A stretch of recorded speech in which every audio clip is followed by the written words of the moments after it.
여러분 안녕하세요. 네, 반갑습니다. 합격의 법학원에서 관세사 1차 내국소비세법을 강의하고 있는 김충신 세무사라고 합니다.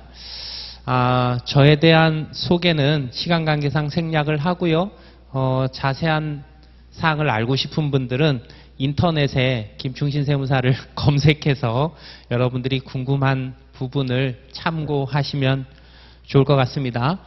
자, 오늘 여러분들하고 짧은 시간 안에서 우리 관세사 1차 시험에서 내국소비세법은 어떤 경향으로 출제가 되고 있고 거기에 맞춰서 합격의 법학원에서는 어떤 방식으로 내국소비세법을 준비를 할 것인가에 대해서 설명을 드리겠습니다. 내국소비세법은 크게 세 가지 세법 과목이 출제가 되는데요. 부가가치세법, 그리고 개별소비세법, 주세법 이렇게 세 가지 세목이 출제가 됩니다. 40문제 중에 부가가치세법은 30문제가 출제가 되고 그리고 원래 개별소비세법 5문제, 주세법 5문제 이렇게 출제가 됐었는데 한 2년 전부터 개별소비세법에서 6문제, 주세법에서 4문제 이렇게 출제가 되고 있습니다. 먼저 부가가치세법에서는 전 범위에 걸쳐서 고르게 출제가 되고 있습니다. 우리 대한민국에서 모든 자격사 시험 그리고 세법이 들어가는 공무원 시험까지 통틀어서 우리 관세사 시험 범위가 가장 넓고 그리고 가장 고르게 출제가 되고 있습니다. 왜냐하면 부가가치세법이라는 과목의 그 범위는 굉장히 얇은데 작은데 30문제나 출제를 해야 되기 때문이죠. 그래서 난이도 측면에서 보면 관세사 1차 부가가치세법 난이도가 가장 높습니다. 그리고요, 그러다 보니까 이 부가가치세법은 단순 암기사항으로만 출제되는 게 아니라 뭔가 기본적인 개념을 안다는 전제하에 응용을 해야 되는 문제 형식으로 많이 출제가 되고 있습니다. 출제 비중, 출제 빈도가 높은 그런 항목들을 제가 적어놨는데 나중에 요거는 수업 시간에 여러분들하고 한번 살펴볼 거니까 모르셔도 되고요. 자, 그래서 부가가치세법은 그냥 무조건적인 암기 방식이 아니라 세법 규정을 원칙과 예외로 구분해서 정확하게 개념적으로 이해를 해야 되고요. 그래야 수많은 말장난 문제를 대비할 수가 있습니다. 자, 그 다음에 개별소비세법은 단순 암기사항 문제가 다수입니다. 물론 굉장히 구석지고 아주 뭐라 그럴까요? 변별력 없는 그런 시험이 출제되는 경우도 있는데 그것까지 우리가 다 따라갈 수는 없고요.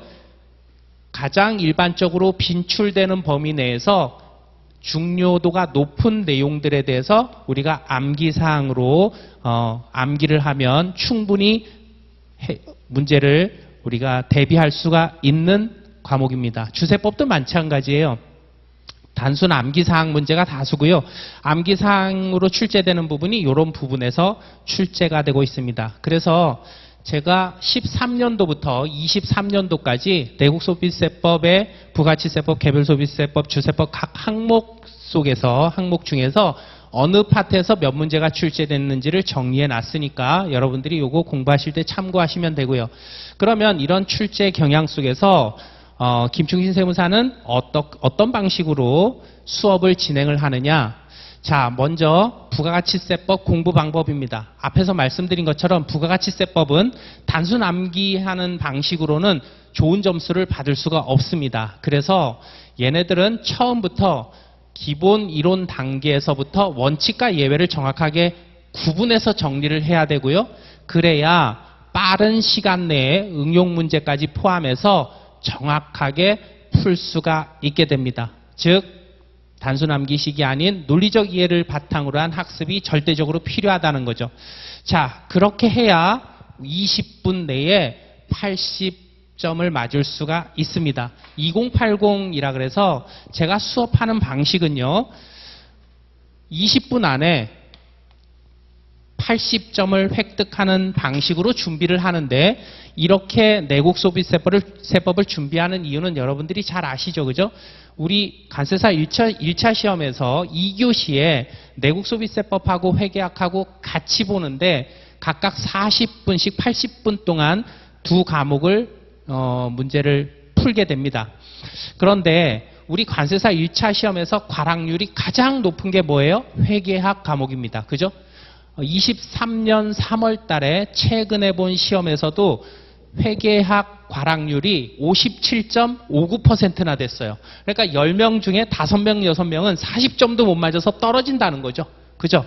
그래서 우리는 그 회계학 과락률을 낮추기 위해서 회계학에 한 평균 50점 정도 점수를 받으면 되겠습니까? 그죠? 그래서 회계학에 한 50점 정도 점수를 받으면 이건 합격권입니다. 그래서 내국소비세법의 40분 중에 한 20분만 풀고요. 나머지 20분은 회계학에 할애하도록 그래서 과락 범위를 넘어서서 과락률을 낮춰서 합격률을 높일 수 있는 전략으로 2080의 전략을 사용하고 있습니다. 자, 그러면 회계학 50점을 맞아도요. 우리 평균 점수 60점이 넘어가야 합격이잖아요. 이 점수 어디서 획득해야 됩니까? 역시 내국소비세법에서 획득해야 되죠. 그죠? 그래서 20분 동안 짧은 시간이지만 정확하게 문제를 풀어서 80점을 획득하는 그런 목표로 수업을 진행을 하고 있습니다. 자, 개별소비세법 단순 암기사항에 해당하는 게 많기 때문에 주세법도 마찬가지죠. 그런데 얘네들은요, 구석진 것까지 할 필요는 없고 가장 13년도부터 23년도까지 기출된 주요 문제들을 통해서 그 중에 중요한 내용들을 두문글자 정리 방식으로 여러분들하고 수업을 진행을 합니다. 그래서 제가 핸드아웃을 다 나눠드려요. 그래서 뭐 재밌게 두문글자를 따서 뭐 쫄쫄랄라, 그죠? 이렇게 두문글자를 따서 여러분들이 쉽고 재밌게 외울 수 있도록 그렇게 수업을 진행을 합니다. 자, 이제 과정은 기본 이론은 5월에서 7월까지 진행을 하게 되는데요. 부가가치세법은 이해 중심의 수업을 진행을 합니다. 그래서 부가가치세법 전반적인 개념을 조금 심도 있게 기초학습이지만 개념적으로 준비를 하고요. 그 다음에 개별소비세법과 주세법은 개별소비세법에서 그 주요 항목으로 다루는 내용들 그리고 개요 정도로 개별소비세법, 주세법을 정리를 합니다. 주세법은 이런 거구나. 그리고 주요 내용들은 이런 부분이구나 라는 맛보기 초벌구이 정도죠. 그래서 맛보기 학습을 하고요. 교재는 2024 김충신 세무사의 내국소비세법 원출판사에서 나온 교재를 사용을 합니다. 자, 8월, 10월에는 이제 서브노트를 통한 핵심 이론 정리 과정인데요. 이 과정이 굉장히 중요합니다. 이제 기본 이론을 통해서 내국소비세법의 개념, 전반적인 개념을 이해를 하셨으니까 이제 본격적으로 당권화 작업에 들어가는 거죠. 당권화라는 거는 이런 의미입니다. 시험 보러 가기 전날 한 3시간 정도, 4시간 정도의 시간을 마련해서 내국소비세법 처음부터 끝까지 한번 쭉 훑어볼 수 있게 만드는 교재. 그게 당권화죠. 우리 그 자격사 시험의 당락은 당권화의 당권화를 잘 성공을 했느냐, 당권화에 성공을 했느냐, 실패를 했느냐로 귀결된다고 해도 과언이 아닙니다. 그래서 서브노트 교재를 통해 가지고 내국소비세법 당권화 과정을 8월 심화학습부터 진행을 합니다.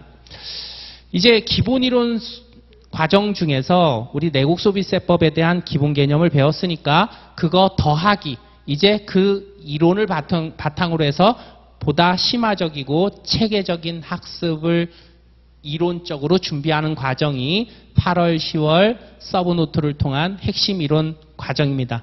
이 수업 중에 이제 부가가치세법이나 개별소비세법이나 주세법 중 단순 암기 사항에 대한 두문글자 정리까지 합니다. 이때부터 이제 여러분들이 자다가도 물어보면 말할 수 있도록 입에 쉽게 이렇게 붙일 수 있는 그런 작업을 시작을 하는 거죠. 서브노트 교재를 통해서 진행을 합니다. 자, 그 다음에 이제 문제풀이.